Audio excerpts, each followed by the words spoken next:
Hello everyone, narito po ako ngayon sa may Plaza Miranda dito sa may Quiapo, Manila. Dito sa may nakasaysayang simbahan ng Quiapo. Ito po kasi yung mga sinisimbahan ng mga namamanata.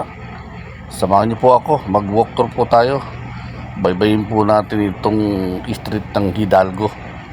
Dito po kasi nung araw, sobrang sikip ng daan. Hindi ka makadaan dito na bigla-bigla sa gitna. Pero ngayon po, kung mapapansin nyo, medyo maluwag na. Nakakadaan na yung mga tao. Kaya po yung gitna niya. Dati po, bangga ng banggaan yung mga tao dito pag dumadaan. So ngayon, medyo maluwag na. Maganda yung pinagbago niya ngayong panahon. So pero both side pa rin, maraming nagtitinda. Ayan. Marami pa rin murang bilihin kang bibili. Ito yung may mga street food na kung saan pinipilaan din naman ng mga tao. Ayan, may mga pasalubong, chicharon. Ayan, ang dami mo rin mabibili rito kung mayroong kang gustong bilhin at pasalubong. Pwede kang mamili.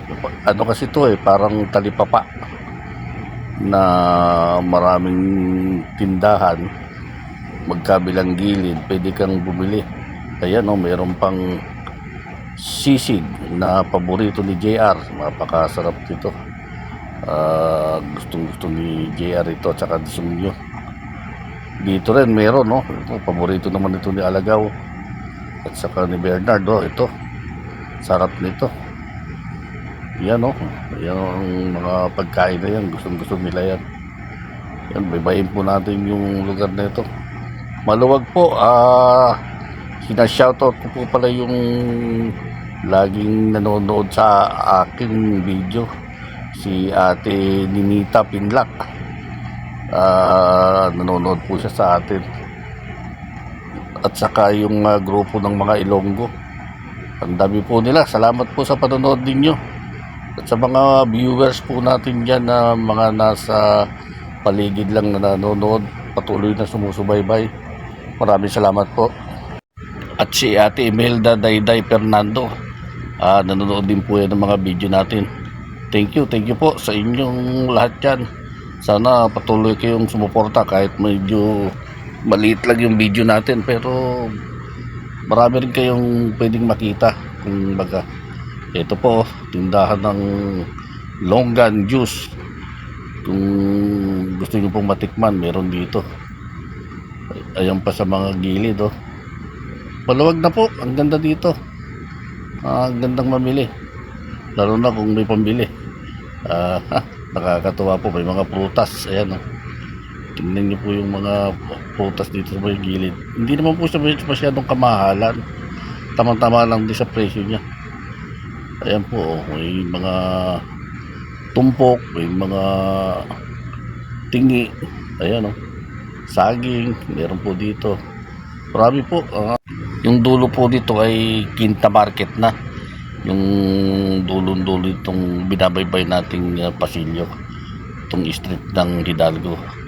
Marami rin pong vendor doon. Marami ding mga nagtitinda katulad dito. Kaya lang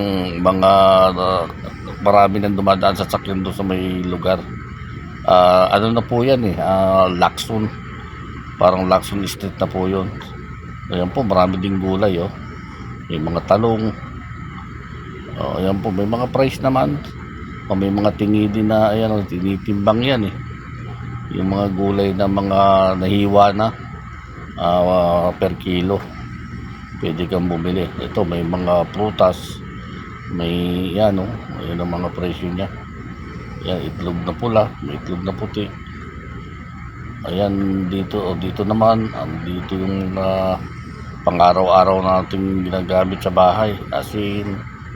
Ayan, yung mga pang budbud sa pagkain. Ito naman yung typical na gulay na lagi na natin nakikita. May labanos pa nga gabi. Mga tinging bawang at sibuyas.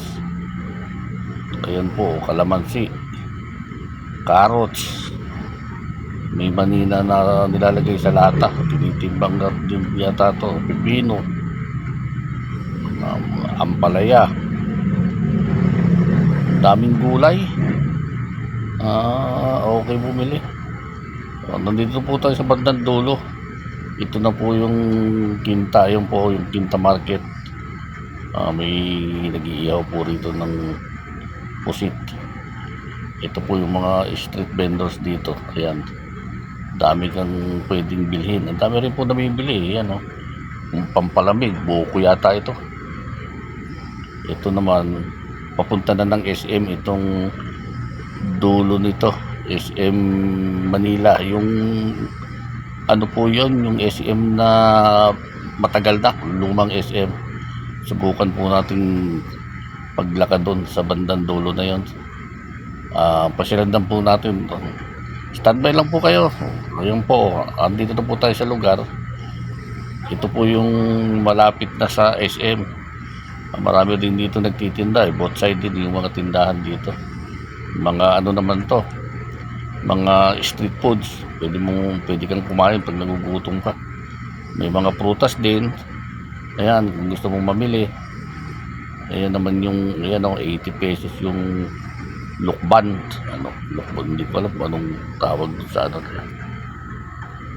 Ito pa, dami. Ang lakad lang po tayo, ikot-ikot hanggang sa makarating tayo dito sa Carriedo. Meron din dito pagkain pa. Ayan, luto na, bibili ka na lang. Tapos mga ukay-ukay, marami rin dito. Halo-halo, ang daming ang dami mong mabibili. Ayan, mga pika-pika na pila-pila yung mga tao. Ito, sisig na naman. Walang kamatayang sisig.